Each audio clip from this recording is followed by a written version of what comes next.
Iniciamos la grabación. Ahí está. Muy bien. Bueno, ¿cómo anduvieron? ¿Todo bien? ¿Todo tranquilo? Bueno, tomo el silencio como que sí. ¿Se me escucha bien? ¿Me ven bien? ¿Todo correcto? Sí, profe. Perfecto. Sí, profe. Perfecto, perfecto. Ahí bueno, compartimos pantalla. ¿Se acuerdan que para hacer un resumen de la clase anterior habíamos visto que el derecho administrativo, la administración, había varias definiciones? ¿Se acuerdan que yo les compartí a ustedes la definición de derecho administrativo que había hecho un profesor de esta casa? Ops, tenemos un invitado.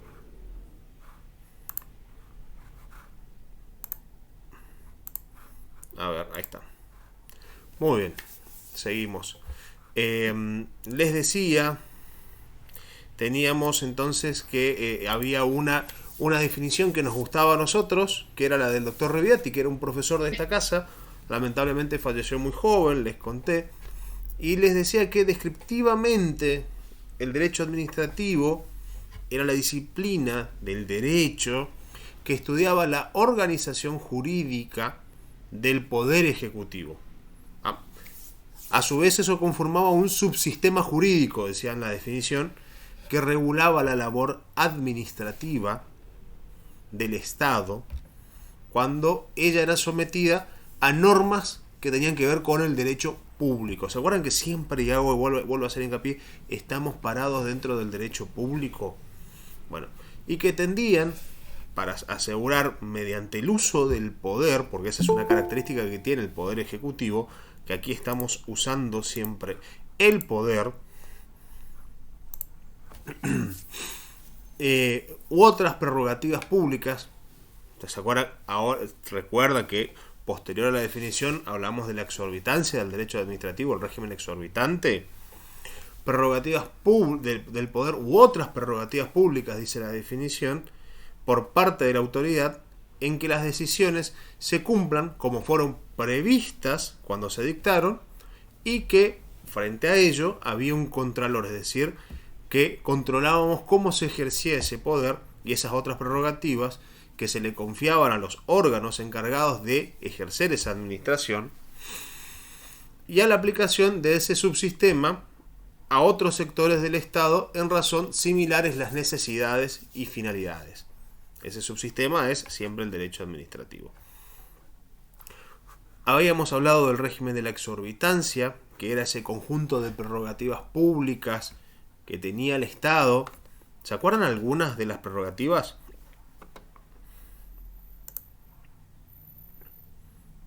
Como alguna que me puedan decir. Alguna que ustedes le hayan dicho, epa, pero resulta que acá tenemos un montón de cosas. ¿No les llama la atención que, por ejemplo, y les digo yo todo lo que haga el Estado se presume legítimo? ¿No les llama la atención que todas esas prerrogativas se presumen obligatorias hasta tanto no haya orden en contrario? Bueno, ese subsistema de la exorbitancia del derecho administrativo es muy importante porque le otorgaba a la administración mucho poder. Un ejemplo por ahí muy brutal, muy correcto. Si ustedes, supongamos que vienen conduciendo por una calle y un policía les hace esta señal, ¿qué interpretan ustedes? Que hay que parar, que hay que detenerse. Debemos detenernos. Debemos detenernos.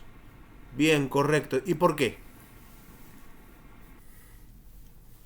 Porque es una orden, lo tomamos como una orden. Está. ¿Y eso? ¿Y de quién depende el policía? ¿Quién es el jefe máximo político, la policía de la provincia en este caso? El gobernador. El gobernador. Y el gobernador es una autoridad administrativa Del Estado. del Poder Ejecutivo, del Poder Judicial, del Poder Legislativo. Ejecutivo. Del Ejecutivo. Está. Y nosotros podemos decir, hacerle esta seña, no lo hagan, ¿eh? ¿Le podemos hacer esta seña al policía y seguir derecho? Y no. ¿no? No, Apagó la De cámara. poder podemos. y no podemos. Apagó la cámara. No, hice esto. Poder podemos. Les aclaro que hice esto, que es una seña que me enseñaron a hacer cuando tenía básicamente 3 años, que es el famoso pito catalán, que nunca entendí bien porque es una burla, pero es decir, no podemos desobedecer esa orden. ¿Y esa orden está publicada en alguna ley? O sea, ¿nos llegó alguna copia, alguna notificación que le diga, mire Rosales, usted cuando vaya circulando hoy, eso de las 3 de la tarde, por la avenida Castelli, más o menos a la altura del 700, va a haber un control policial? Fíjese usted que un policía le va a hacer esta seña, usted tiene que detenerse. No, eso no pasa. No. No. Es solo por autoridad, digamos. Ahí está, viene el poder eso es, administrativo tiene autoridad. claro, también no tienen que hacer abuso de esa autoridad, digamos. O Por sea, supuesto, así como tienen sus debidos controles, obviamente. obviamente. Entonces, fíjense todo ese poder que tenía la administración y nosotros cómo nos defendemos a ver, o cuál es la herramienta que nos da también la propia ley para defendernos de esa posible de ese posible exceso en la autoridad. ¿Qué tenemos que hacer, digamos? O mejor dicho, ¿cuáles son nuestras garantías? La Constitución. Vamos a la Constitución. Perfecto. Vamos a suponer, mismo ejemplo. Dice, mire Rosales, usted venía a 200, lo paro porque usted venía a 200 kilómetros por hora ahí en la otra cuadra. Yo le digo, no, mire, mi auto no llega ni a palos a 200 kilómetros por hora, sería imposible. Aparte soy una persona razonablemente prudente al manejar. No haría eso en un lugar donde pueden haber niños, otras personas, otros vehículos de cualquier otro tipo. La verdad que yo niego esa acusación. ¿Cómo me puedo defender de esa multa o de esa sanción? ¿Qué tenía? ¿Qué tenía yo como administrado? Como ciudadano. ¿Qué tenemos los ciudadanos?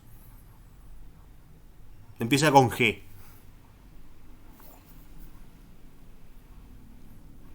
¿Garantías? Garantías. Muy bien. ¿Quién habló? Perdón porque no vi el cartelito. Marcela. Hola Marcela, buenas tardes. Muy bien, son garantías. Frente a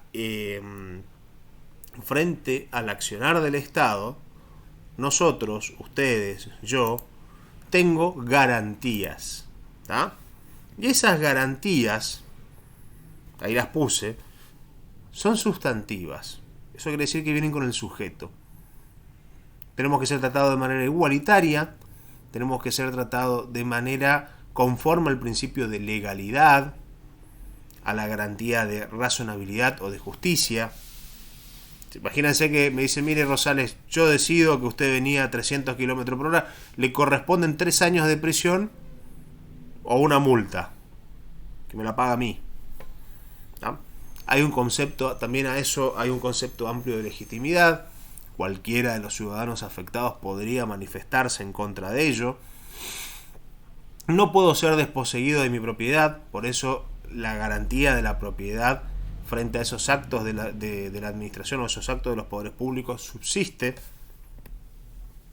Y después hay otras garantías que son las garantías adjetivas, que son con respecto a las formas, que es el informalismo. Justamente el derecho administrativo a favor del administrado tiene un principio de informalismo, al debido proceso adjetivo, al derecho de ser oído, al derecho de ofrecer y producir prueba, al derecho de que la decisión sea fundada y motivada. Es decir, tenemos derechos. Hasta ahí es lo que vimos en la clase anterior. ¿Ah? Ahora vamos a hacer les cuento una pequeña parte, digamos, que tiene que ver con la ley administrativa. El derecho administrativo, esta es una característica que tiene. Y se las voy a contar porque es un dato que les puede resultar útil a la hora de trabajar. ¿Qué pasa con el derecho administrativo? El derecho administrativo es, si ustedes agarraran, dijeran, bueno, vamos a ver, vamos a clasificar las leyes de la República Argentina conforme su naturaleza o conforme su temática, y vamos a ponerla cada una en una parte de la biblioteca. Además, le vamos a hacer un estante especial para poner todas las normas, las casi 30.000 leyes que tenemos en la Argentina. Las vamos a clasificar, vamos a ver de qué se trata cada una de ellas y vamos a asignarle un espacio específico, una para la legislación civil, otra para la legislación comercial, para la legislación laboral, penal, etc. ¿Qué va a suceder? ¿Saben lo que va a suceder?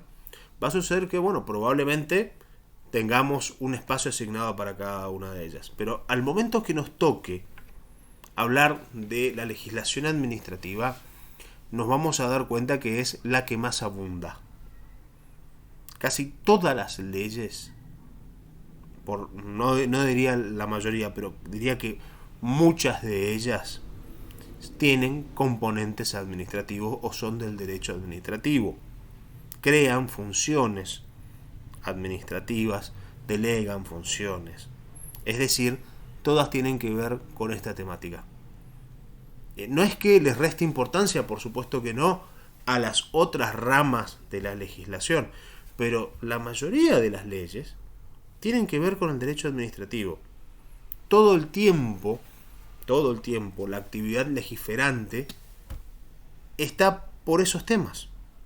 No es que sea menos trascendente las otras legislaciones, sino que tiene que ver con la propia naturaleza del gobierno. La verdad es que no sé por qué, pero la mayoría de las leyes son del derecho administrativo. Diría que de esas casi 30.000 leyes que les mencioné, bueno, andaríamos por unas 2/3 partes son del derecho administrativo. Así de abundante es el derecho administrativo. Esa es una de las características. La otra es, aparte de su proliferación, y eso se replica también en las provincias, porque pasa lo mismo, sucede lo mismo en la provincia del Chaco, en la provincia de Corrientes, en la provincia de Santa Fe, y en cada uno de los demás distritos, de los otros 20, 21 distritos que digamos que conforman la Argentina a nivel federal. Siempre estamos en presencia de pero muchísima actividad legislativa. El tema con la actividad, con esa cantidad de normas es la dispersión. Es decir, que estamos siempre en presencia de una enorme cantidad de normas del derecho administrativo. ¿Saben lo que es un código en cuanto a legislación? ¿Qué es un código?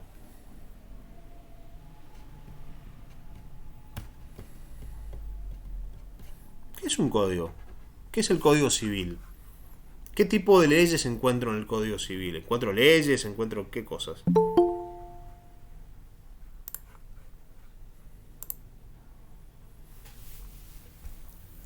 Hoy los noto, ¿están cansados hoy? Porque normalmente, por suerte, ustedes son un grupo que habla, pero hoy los noto más calladitos. No, está muy general, digamos, el significado código. Pero arriesguen, a ver.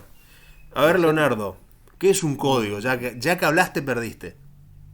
No, mentira. No, no sé, un conjunto bien. estoy otra vez diciendo lo mismo nomás que la palabra código, Uh-huh. pero es como para darle significado a ese conjunto De reglas sería. de reglas, Bien, leyes. es un conjunto de normas. Reglas reglas. para las personas. Un conjunto de Un reglas para... ordenamiento jurídico sería entonces. Perdóname, Vanessa, que se superpuso. Un ordenamiento jurídico. Bien. Un código, o sea, bien, están ahí, veo que están tan en tema. Un código es un sistema de leyes. ¿Ah?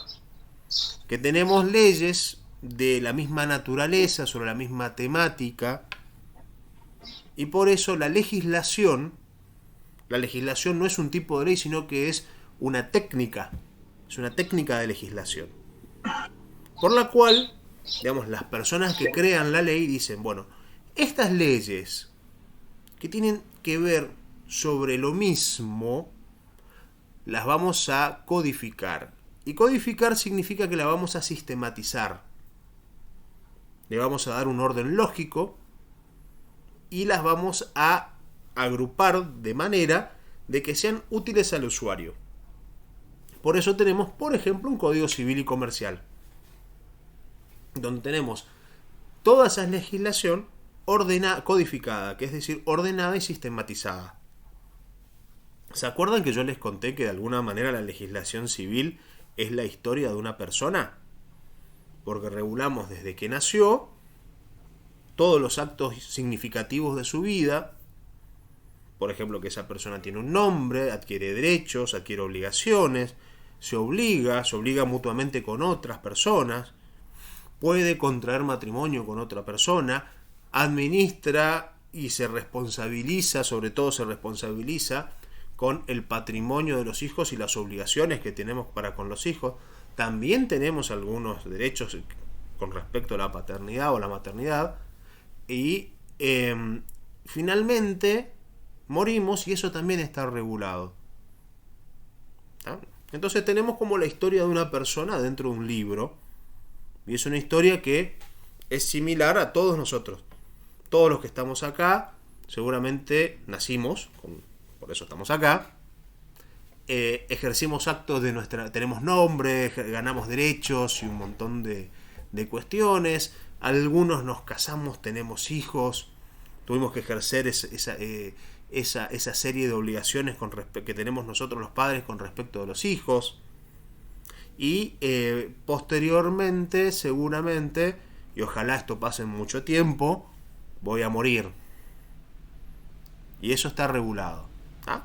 Hay una ley, que es el Código Civil, que dice, mire Rosales, o mejor dicho, mire ciudadano, no sabemos su nombre, no sabemos cuándo nació, muchísimo menos sabemos cuándo va a morir. Pero el día que eso suceda, acá está el conjunto de normas para administrar ese evento tan importante. ¿Ah? Eso sucede igual con el derecho penal. En el derecho penal tenemos una serie de consideraciones y también tenemos, por ejemplo, una parte del Código Penal que está dividida por temas. Los delitos contra la vida de las personas, contra el patrimonio, contra la integridad sexual, contra el Estado, contra el patrimonio, creo que ya dije patrimonio. Es decir, está dividido por temáticas. Arranca esa parte en el artículo 80, el 79, disculpen. El que matare a otro tendrá prisión de 8 a 25 años. Artículo 80. El que matare a otro en estas circunstancias será considerado homicidio agravado y tendrá prisión o reclusión perpetua, y así. Taca. Así hasta llegar a los casi 400 artículos del Código Penal. Digamos, para cada situación delictiva se prevé unas consideraciones especiales y eventualmente una pena. ¿Ah? Lo mismo sucede con el Código de Minería, con el Código Aeronáutico, con el Código de Navegación, etcétera, etcétera, etcétera. Sin embargo, a nivel nacional, no tenemos un código administrativo. Sí hay una ley de procedimientos administrativos. Las provincias tienen códigos contencioso administrativo, que es para cuando llegamos al juicio contencioso administrativo. Pero la verdad es que estamos cortitos, digamos, no tenemos códigos administrativos. No existe, y yo calculo que también que si existiera, sería un libraco así de grande. O sea, no me entra en cámara a las manos para mostrarlo, pero sería realmente un volumen muy importante si tuviéramos que codificar las leyes administrativas. Porque las vamos haciendo sobre el paso. Ese es el problema de la codificación del derecho administrativo. La propia naturaleza del derecho administrativo no lo hace posible. Por la cantidad de la abundancia supernormativa, esa descentralización también que tenemos, porque acuérdense que tenemos 2 niveles de Estado en este país, 3 si sumamos a los municipios. Tenemos O sea, esa superabundancia nos juega en contra en algún sentido. Y eso es algo que a ustedes les va a pasar. Porque van a ver, ¿no les pasa a los que trabajan ya en la administración pública que no saben cuál es la ley que se aplica para ciertas cuestiones? ¿Les pasa o no les pasa? En el propio organismo, no sé, las personas que trabajen con licitaciones. Sí, las leyes, ¿qué ley de licitación ocupamos acá? O los que Y la trabajan ley de en... administración financiera, el régimen de contrataciones, Bueno, son varias cositas. viste que son varias, no es una única Los ley. últimos decretos Bien, que entonces, son bien, habilitantes. y eso que no incluyó los decretos. Sí. Gracias por hacerme acordar. No, es un montón. Hay un montón de legislación que uno tiene que conocer para poder actuar en el ámbito administrativo. Por eso la codificación como técnica es muy conveniente, porque imagínense qué copado que estaría que todos los que trabajaron en la administración dijeran, a ver, tenemos una licitación. Agarro el código, versión digital, escribo licitación, tac, tac, tac, todo lo referido a la licitación en un código. Estaría bárbaro, ¿verdad? Sería muy práctico. La verdad es que en la práctica no se puede hacer. Sí, Porque tiene Sí. constante actualización todo el tiempo. Ajá, bien. Por ejemplo, hay un derivado del derecho administrativo que es como un derecho administrativo especial, que es el derecho previsional, que es el que tiene que ver con las jubilaciones y pensiones. Cada 6 meses hay que actualizarse en esa parte del derecho, porque constantemente hay alguna variación en la norma. Ujú. Porque, bueno, vieron que como es este país, y por las razones que sea, constantemente están los jubilados pidiendo que le reajusten haberes, bueno, sale una normativa. También los pensionados, bueno, otra normativa.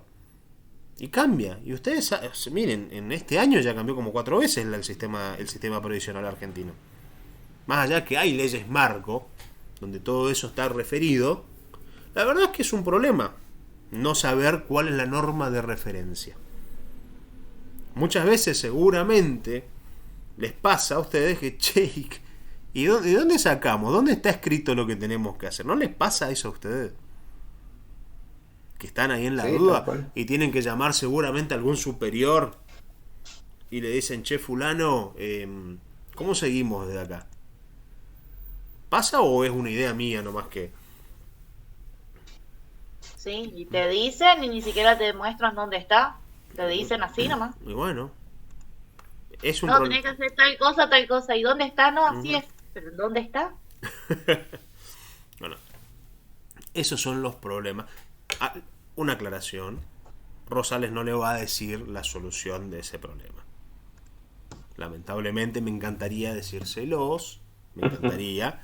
Pero lamentablemente esa es una característica, una dificultad que tiene este sistema, que es este subsistema del derecho, que es el derecho administrativo. Tenemos ese problema, la superabundancia normativa. Y eso es un problema. No solamente la superabundancia, también la dispersión que tenemos. Porque muchas veces hay normas administrativas mezcladas con otras leyes que tienen objetivos distintos. Podemos encontrar procedimiento en la ley que, por ejemplo, no sé, digo una que me estoy acordando ahora, pero hay muchas. Hay procedimiento en la ley que crea y la estructura de cargos del ¿cómo se llama? De la oficina del defensor del pueblo. Del sistema de la ley, en la ley de ministerios hay otra parte administrativa. Es decir, cada ley tiene su subsistema administrativo dentro de la propia ley. Y eso es un problema. No es insalvable, la administración por su propia naturaleza funciona de todas maneras, esté o no codificada. Lo que pasa es que crea a veces lagunas o vacíos jurídicos o a veces colisión normativa, que es cuando sucede cuando dos normas de igual jerarquía entran en conflicto una con otra. Entran en conflicto porque una dice una cosa y otra dice otra. Entonces, por principio general, la ley que sale luego, más tarde en el tiempo, deroga la que salió antes. O sea, ley posterior deroga la anterior, decimos los abogados. Entonces, y eso, que si bien, o sea, en principio parece que te está solucionando algo, en realidad te está creando 2 o 3 nuevos problemas por cada vez que sale, porque te desacomoda la estructura jurídica. Eso estoy seguro que les vive pasando, sobre todo a aquellos que ejercen una función técnica dentro del mundo de la administración. O sea, cuando más técnica, más específica la función que ustedes cumplan, más seguramente van a estar en concordantes conmigo en esto que yo afirmo. Pregunto, ¿es así o el profe está hablando pavadas? Porque yo creo que es así en base a mi experiencia y en base a las lecturas que hago y en base sobre todo digamos, a la fenomenología, es decir, a todos los que los distintos autores describen como un problema cotidiano en este aspecto. ¿Es así o estamos equivocados todos? No, es así. Bueno, lamentablemente es así, pero, digamos, no todo tiene solución y normalmente es el factor humano, es decir, los empleados, los funcionarios, los directores, los funcionarios políticos también, los que crean muchas veces las soluciones mediante los usos y las costumbres, que también están presentes dentro de las consideraciones o son fuente de esto que es el derecho administrativo. Avanzo hasta entonces. Bueno, ahí estaba lo que estábamos hablando, la codificación del derecho administrativo. Hay gente a favor, gente en contra, hay gente que te dice sí, estamos a favor, pero con estas restricciones. Y bueno, es lo que hablábamos recién, lo de el procesamiento de datos adecuado, que es lo que crea las nuevas técnicas informáticas que permiten, digamos, que pueda ser posible la codificación. Todavía falta, pero están ahí. Fuentes de derecho administrativo, no vamos a hablar ni de las fuentes filosóficas, jurídicas o históricas, ya hablamos la clase anterior que yo les conté que nosotros veníamos históricamente y filosóficamente de un sistema monárquico español que por ahí a veces muestra su impronta y que eso era importante para saber de dónde veníamos y que a veces ese sistema que venía de la monarquía española de los siglos XVIII y XIX confronta, con la liberalidad de la Constitución o las formas del derecho de tipo francés mezclado con español que tenemos en el derecho civil. También hay otras fuentes que yo no las voy a preguntar, pero las enumero ahí para que ustedes sepan. Y sí les voy a enumerar las fuentes legales. ¿Tá? Y esto es importante porque eso sí incide en sus trabajos. La fuente más importante del derecho administrativo es la Constitución Nacional, la ley y los tratados internacionales. Constitución, ley y tratados internacionales. ¿Se acuerdan de de instituciones jurídicas? Constitución, ley y tratados. Esas son las fuentes de nuestro derecho, las fuentes positivas de nuestro derecho. Y le vamos a agregar a la costumbre. La costumbre es importante en el derecho administrativo, pero ¿qué pasa? Pero vamos a ver que la costumbre no tiene la misma fuerza que la Constitución, la ley y los tratados. Si la costumbre se opusiera a alguno de estos, siempre van a ganar o siempre va a ser de mayor jerarquía la Constitución Nacional, la ley o los tratados. ¿Se acuerda cuál era la regla de los tratados? ¿De qué tratados estábamos hablando? Está escrito ahí, miren, acá. Ahí está. Tratados internacionales. Sí, ¿qué tratados? ¿Qué tratados internacionales? Porque tratados internacionales hay muchos.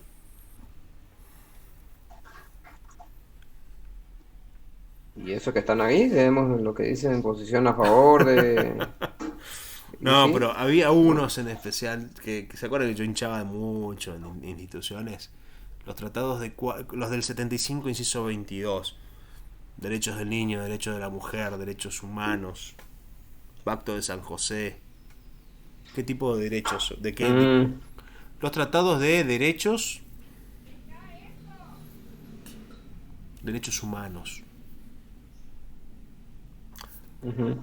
Son muy importantes esos tratados, los del artículo 75, inciso 22. ¿Se acuerdan que yo alguna vez les conté en instituciones, el año pasado, que los tratados del artículo 75, inciso 22, tienen una jerarquía superior a la ley? No podemos hacer una ley para suspender alguno de esos principios elementales que tengan los tratados de derechos humanos. Supongamos que digamos, bueno, miren, gana por alguna loquísima razón solamente posible en este país llamado Argentina, gana un partido machista misógino. Y diga, bueno, todo bien con las mujeres, van a tener igualdad de derechos, etcétera, etcétera, etcétera, pero no van a ser tan iguales. O sea, vamos a decir que las mujeres van a tener estas restricciones. Enumero unas restricciones ahí. ¿Puedo hacer una cosa así? ¿Puedo hacer una locura así? Para estos tiempos ya no. Para ningún tiempo. Cristian, La por favor. Constitución de alguna manera no te permite. Cristian, por favor, para ningún tiempo podemos hacer una cosa No. así. Pero antes se podía. A eso es lo que voy, digamos. Para estos tiempos ya no. Bueno, no la arregles, Cristian, por favor. No, ¿qué les quiero contar? A ver, no podemos, porque precisamente están allí, los tratados de derechos humanos ya están incorporados al sistema normativo argentino, y entonces tenemos que hacer no solo un control de legalidad de nuestros actos, sino un control de convencionalidad de los actos administrativos. ¿Qué es un control de convencionalidad? Es fijarme si lo que yo estoy haciendo como administración pública no contradice alguno de esos principios. Y esto es muy importante porque a veces sucede. Yo lo dije como una humorada, pero la verdad lo cierto es que muchas veces se hace legislación que va en contra de los intereses legítimos de algún colectivo social, como las mujeres, como los niños, o como las personas en general. Menciono estos dos porque son los más comunes, o estos tres sería, porque ancianos, personas de la tercera edad, mujeres y niños suelen ser los colectivos más vulnerados, muchas veces o dejados de lado o mal considerados por la legislación, con sus derechos más afectados. Por eso es importante que nosotros, como administración, estemos siempre pendientes de que no estamos vulnerando el derecho de alguno de estos colectivos sociales tan importantes, ¿ah? Que nos incluyen a todos. Muy bien. Perdón, disculpen, sigo acá. La costumbre, que está acá, ahí también, es importante. La costumbre es importante en el derecho administrativo. Por ahí un poquitito más que en otras partes del derecho, porque tiene que ver con los usos y los costumbres, las prácticas administrativas, que tienden a perdurar en el tiempo. A veces, o sea, siempre hablamos, digamos, de manera un poco peyorativa y en sentido del humor del tema de la costumbre, porque decimos, bueno, mire, esto siempre se hizo así. A ver, había una anécdota para ilustrar otro tema en realidad, que era el de la burocracia, que contaba esa anécdota que había un señor que todos los días se levantaba muy temprano, como a las 5 de la mañana. Esto sucedía en el país de Francia, en una localidad muy cercana a París. Este señor salía todos los días muy temprano con su bicicleta, pedaleaba unos kilómetros, subía a la estación de tren, cargaba su bicicleta en el tren, se bajaba en la ciudad de París, se iba pedaleando hasta un barrio, y allí el señor todos los días, muy puntual, 6:30 de la mañana, marcaba la tarjeta. ¿Vieron alguna vez el tarjetero con palanca ese? Bueno, él marcaba la tarjeta y se sentaba a trabajar, le traían el desayuno y puntualmente todos los días a las 8 de la mañana la oficina pública para la que él trabajaba abría sus puertas para la atención al público y demás. El tema era que este señor trabajaba y esto por ahí a los que les gusta la historia lo van a saber, en la línea Maginot. ¿Saben lo que era la línea Maginot? La línea Maginot era como un sistema de fortalezas entre la frontera entre Francia y Alemania,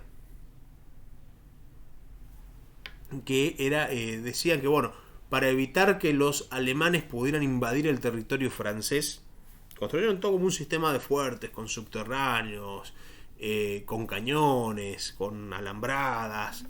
Era como una muralla. Algo así como era más un sistema de castillos que una muralla, pero sí, tenés la idea. Y resulta que eso pasó entre la Primera Guerra Mundial, es decir, con posterioridad a 1918, y la Segunda Guerra Mundial, es decir, hasta 1939. Lo que sucedió fue que en el interín se desarrollaron armas de guerra como la aviación y como las fuerzas aéreas de los países y los tanques de guerra. Entonces, ¿qué pasó? Los alemanes bombardearon esas fortificaciones y llegaron con los tanques de guerra. Es decir, no sirvió para lo que tenía que servir. Pero esta anécdota que yo le estoy contando no sucedió en el periodo entre guerras. Es decir, ese señor no es que se levantaba en 1919, se iba pedaleando para ver ahí, para trabajar en el organismo que creaba esas fortalezas. Esto pasaba en el año de 1970 y tanto. Es decir, la guerra ¿en qué año terminó la Segunda Guerra Mundial? A ver, historia de segundo año.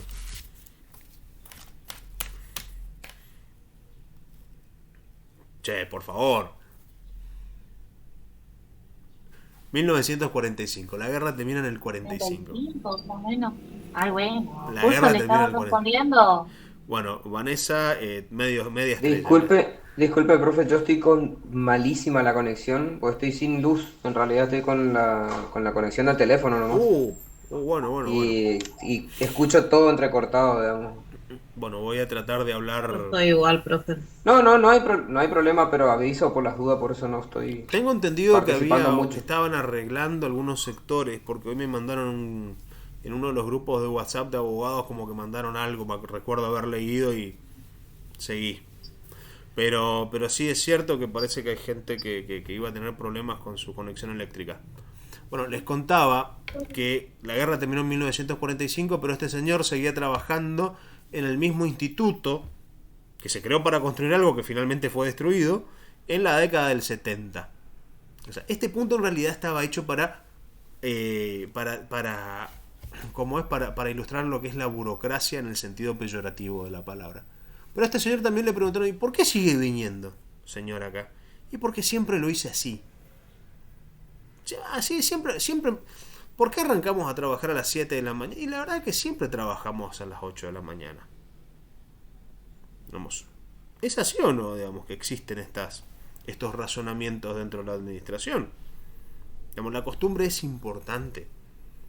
Pero no es que esté hablando mal de la administración. Esto que yo les cuento es un ejemplo un poco pavo, para que ustedes cuando tengan que estudiar la administración, acá es cuando Rosales contó la anécdota, es un poco pavo, el tipo que se iba en bicicleta hasta París y resulta que estaba laburando para un instituto de que construía unos fuertes que se destruyeron en el 45, pero el tipo seguía yendo en 1970. No, los cuento para eso. Por eso son un poco pavos los ejemplos, pero se van a acordar más por eso que si les doy un ejemplo práctico y más concreto. Siempre se hicieron así las cosas. Eso es la costumbre. La costumbre es muy fuerte en el sentido humano. Y eso es para que se lo pregunten a la profesora Ulimar, como de por qué ella entiende de psicología y de sociología, de por qué hacemos cosas por costumbre. ¿Será por entrenamiento social? No sé. La cosa es que la costumbre es importante para la administración. Es una fuente del derecho administrativo. Pero no, profe. Sí, te escucho. Pero también en la administración pública uno por ahí tira ideas para avanzar, para simplificar cosas, o para modernizarla alguna, que ya son obsoletas en los pasos administrativos, y te dicen que no porque toda la vida se hizo así, y hay cosas que son en vano, abstractas, que pasaron, y te dicen no, ahí nomás porque toda la vida se hizo así. Es cierto. Es cierto, viste que toda la vida se hicieron así. ¿Ah? Pero podemos cambiar esto, que es mucho esto que yo propongo, por ejemplo, digamos, es mucho más práctico, dice uno. Dice, no, mire, Rosales, esto siempre se hizo así. Y bueno. Entonces, como que te sacan las ganas. Bueno, seguimos con la enumeración de las fuentes, que esto sí es importantísimo. Vamos a conocer con un nombre ese que está ahí, los reglamentos. Los reglamentos para nosotros en derecho administrativo son los decretos. Los decretos, todos los decretos, son los que están allí, ¿ven? Nosotros los vamos a conocer con el nombre de reglamentos. Cuando hablemos de reglamentos, estamos hablando de decretos. Anoten eso por ahí.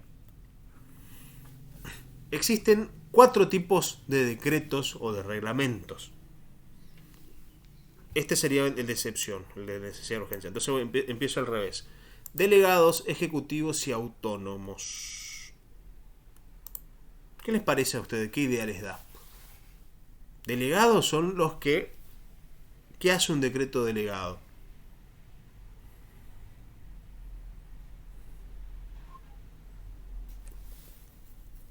¿No lo sacan por los nombres? No importa. Estamos...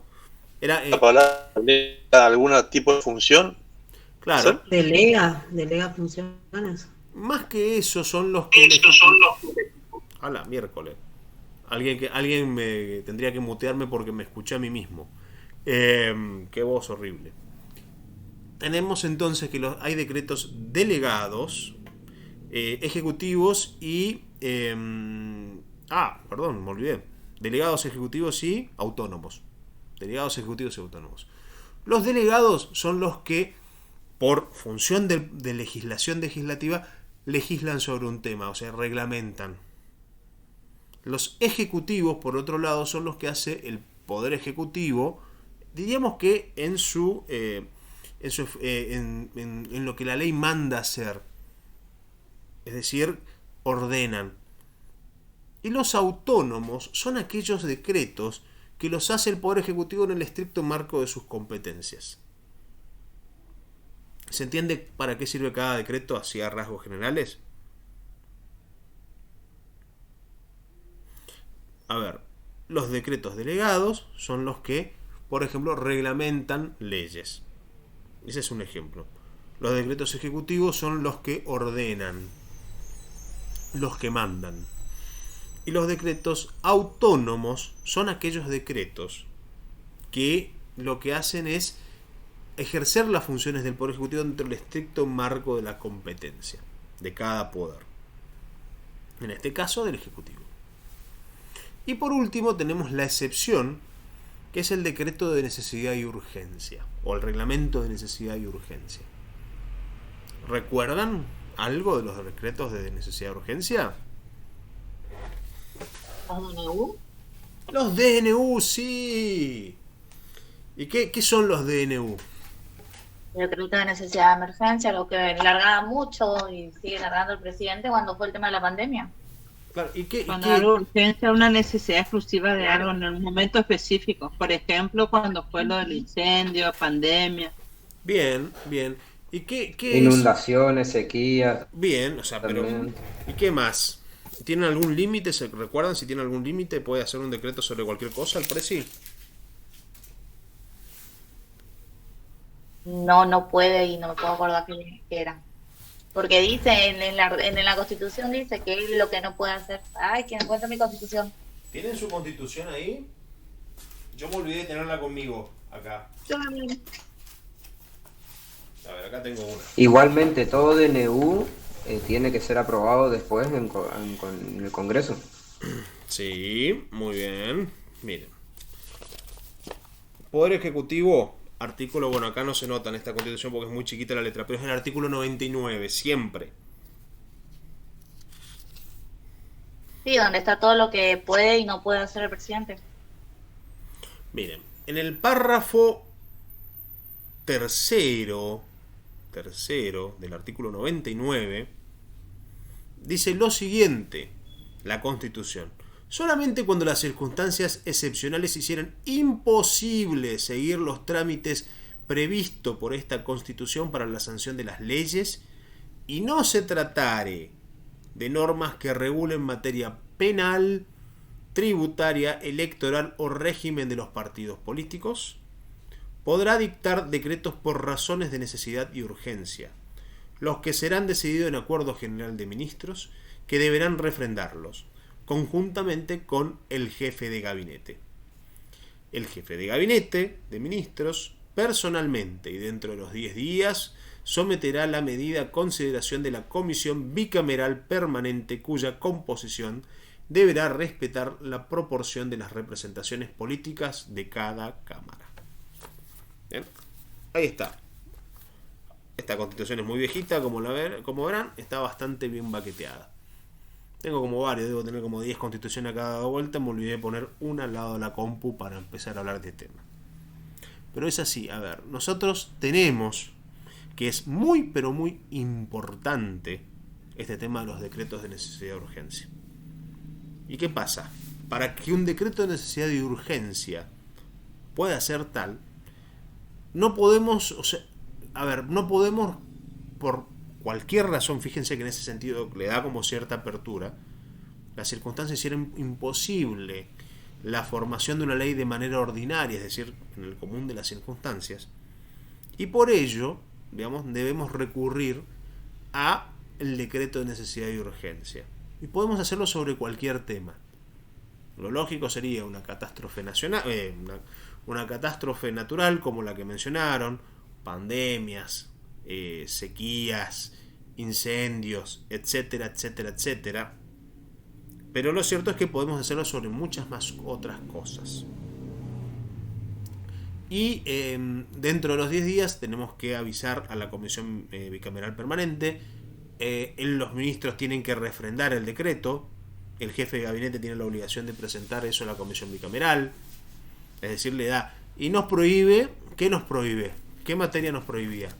Estaba ahí en el 99. Lean, chicos. Penal, tributaria, electoral y régimen de los partidos políticos. ¿Se imaginan que, supongamos que... Bien, saben que todos vivimos una situación bastante complicada con el tema de seguridad.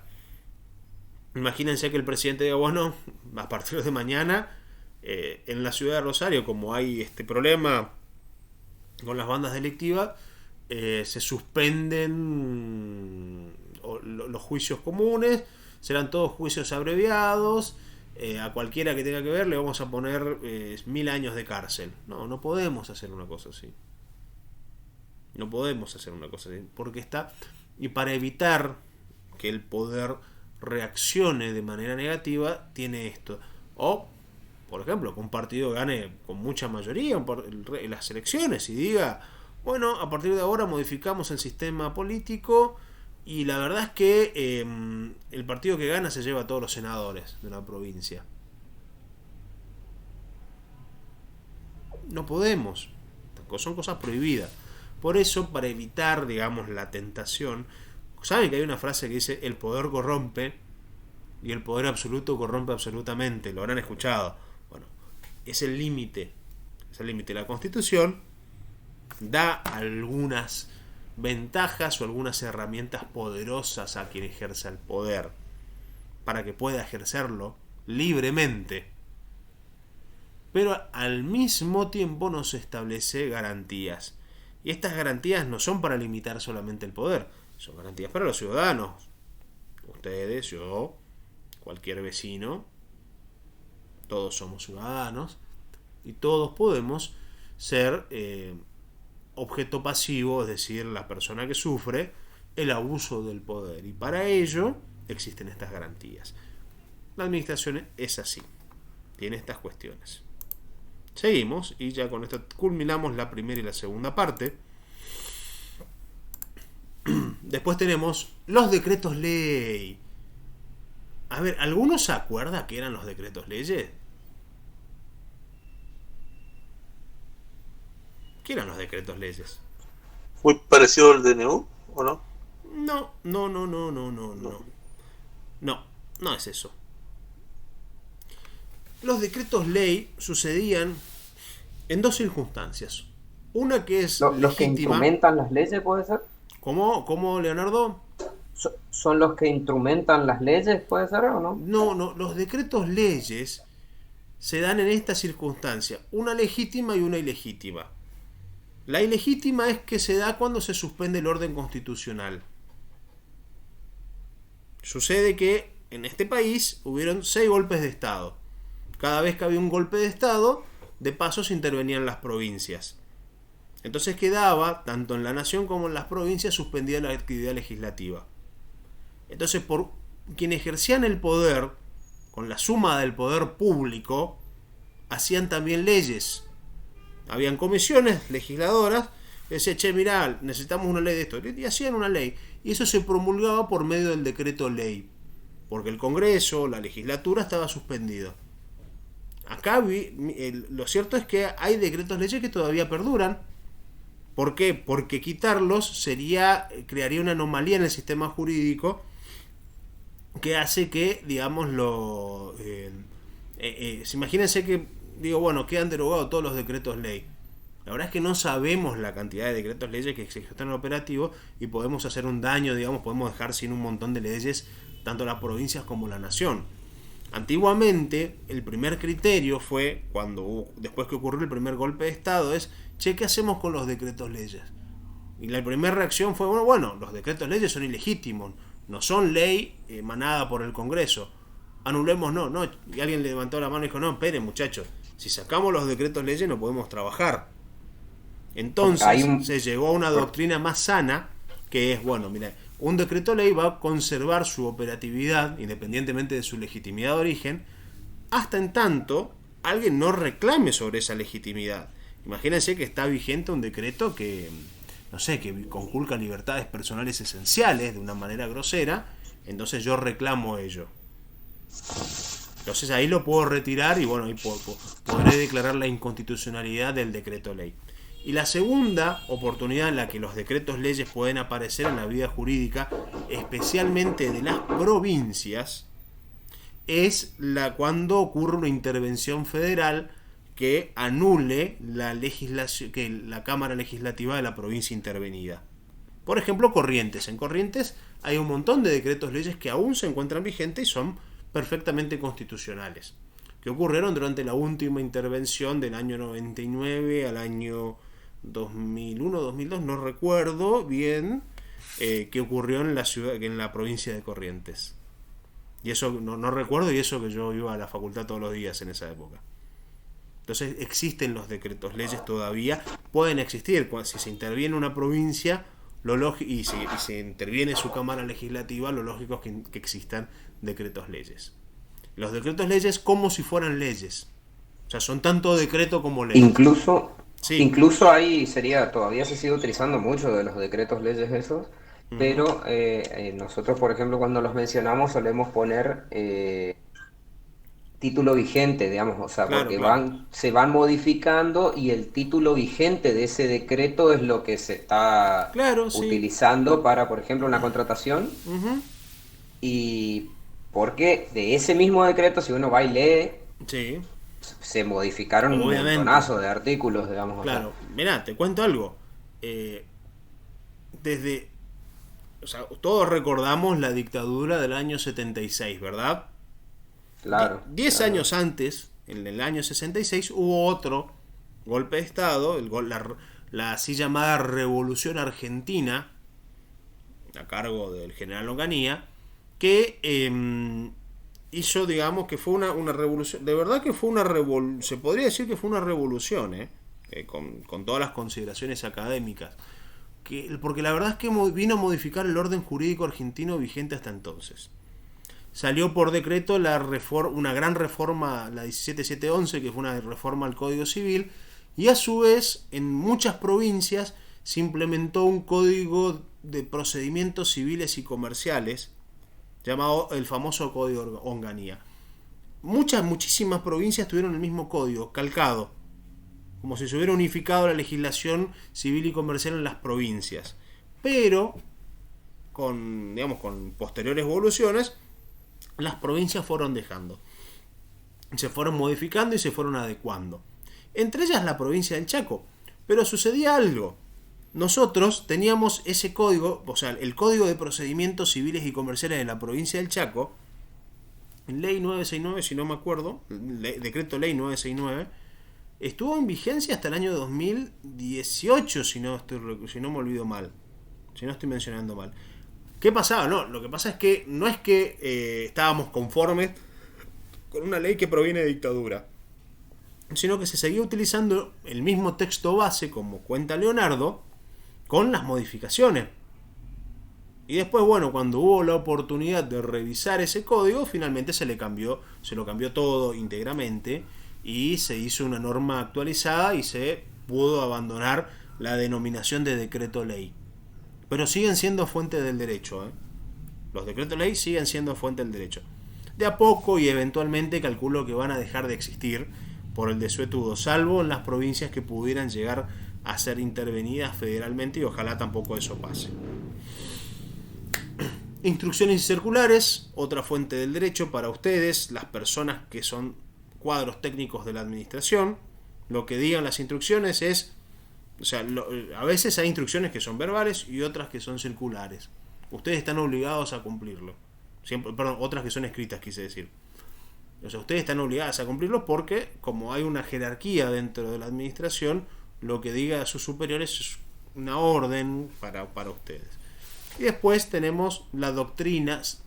La doctrina es la opinión de autores calificados. Eso es la doctrina. Disculpe, profe. Sí, te escucho. En cuanto a a las instrucciones circulares, pues... ¿Sí, Leonardo? ¿O similar?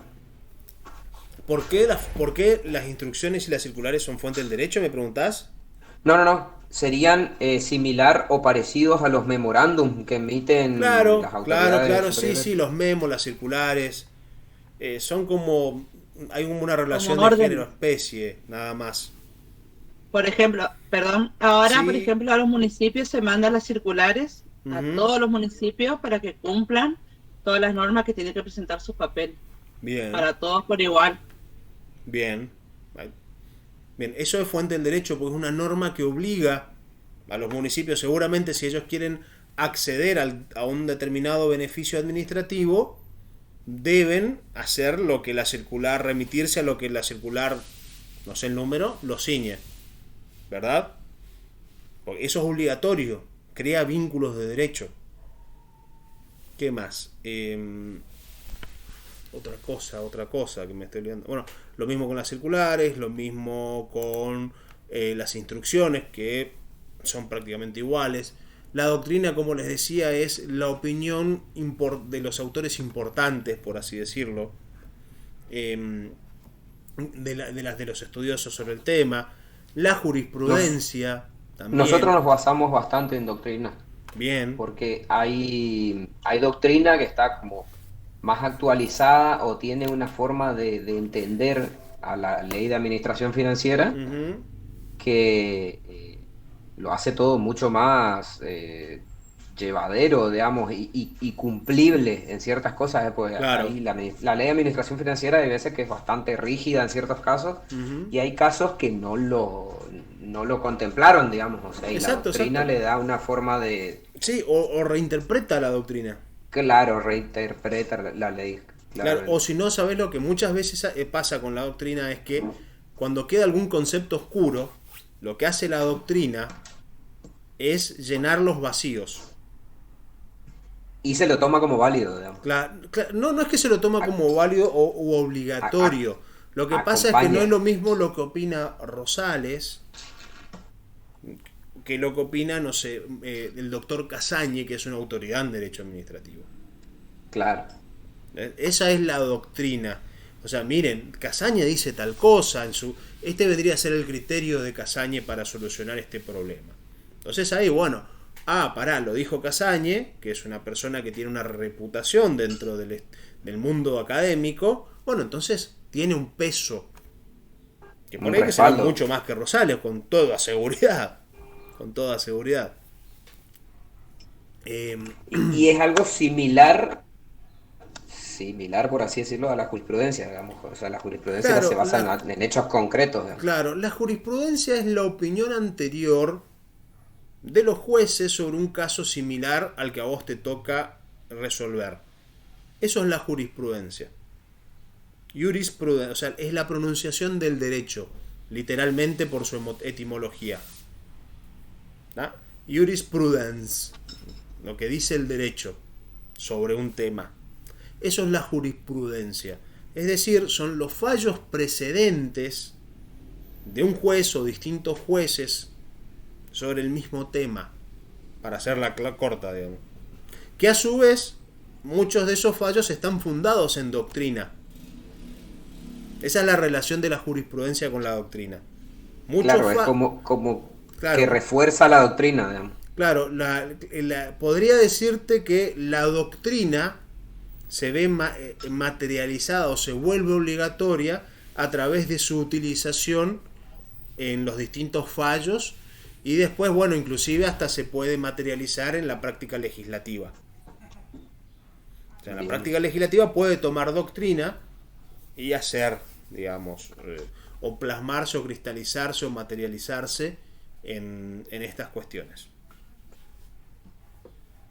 Después finalmente tenemos fuentes no jurídicas y con esto culminamos.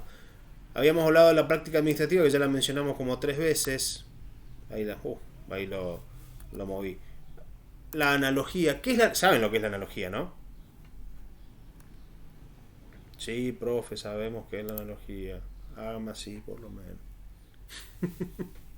La analogía, ¿qué es algo análogo?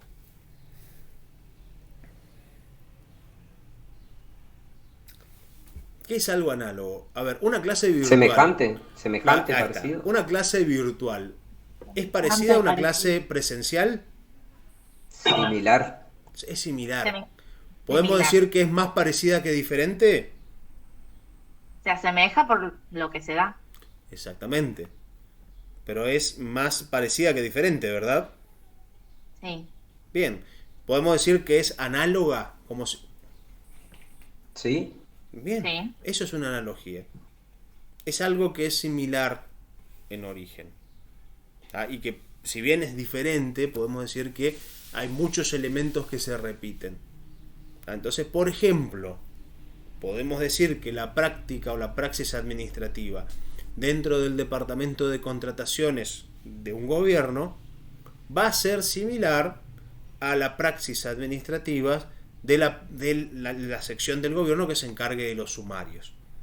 No va a ser idéntica, pero hay una serie de principios y elementos que debemos cumplir que se van a dar en ambos casos. Es decir, la praxis puede ser análoga. ¿No? Y después, finalmente, los principios generales del derecho, que es en realidad, los principios generales del derecho también hace referencia a una doctrina. Y los principios generales del derecho también los vamos a ver, es lo que nos funda. ¿Para qué existe el derecho? ¿Para qué existe el derecho? ¿Para qué les parece a ustedes que existe el derecho?